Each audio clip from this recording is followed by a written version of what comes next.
That was NBC reporter Ron Allen. He's saying the UN climate deal was designed to stop hurricanes and other severe weather events.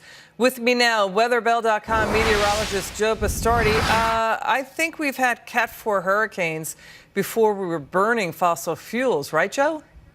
Yeah, as far as the United States goes, the impact of hurricanes was far worse in the 1930s, 40s, and 50s. If you look at a tracking chart, for instance, of major hurricane hits in the 1940s, Florida was like a Grand Central Station with 7 major hurricanes, including the 1947 West Palm Beach hurricane, which then went into New Orleans after and flooded New Orleans. But you simply have to go back and look at what happened before to understand this. I'll tell you what, when I see Providence, Rhode Island, under 13 feet of water again, like 1938, or wind gusts to 186 miles an hour at Blue Hill, southwest of Massachusetts, a 5-minute wind speed of 121. That was the 1938 hurricane. Then perhaps I might consider that maybe hurricanes are getting worse. We've been blessed in this country for right after Al Gore came out with his big movie about how everything was getting worse. Hurricanes and Mother Nature can do this. All right, seem to slap them right in the Joe, face. Their argument is that the oceans are getting warmer and the sea levels are rising. That is conducive to hurricanes. What do you say?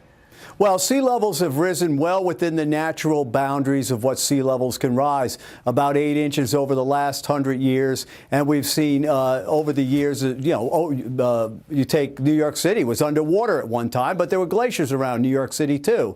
So the argument is not does the climate change, it's how much does the increase of 1 molecule of CO2 out of every 10,000 molecules of air over 100 years do to a system that has eternally worked with the sun, the ocean, stochastic event, and the very design of a planet which has got most of the land in the northern hemisphere, water in the southern hemisphere, rotates around an inconsistent sun and wobbles on its axis. It's silly to think that such a minute amount compared to the entire picture is somehow the climate control knob. Yeah, now, does it affect it? Well, perhaps it affects it some, but can you measure that compared to all the other grand scale drivers that we talk about in meteorology and climate? So you say the weather system, it's such a gigantic system, it's hard to disentangle all the factors and blame one thing for it, right? Yeah, the oceans are warm today because you've gone through 30 years of the Indian Ocean, Pacific Ocean, and the Atlantic Ocean being in their warm cycles.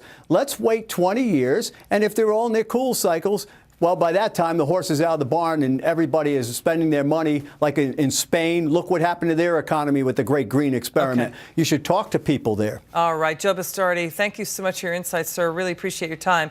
Hurricane Matthew now bearing down on Florida's East Coast. It is now one of the strongest storms to hit Florida in decades. We do have the latest developments after this. Don't go away.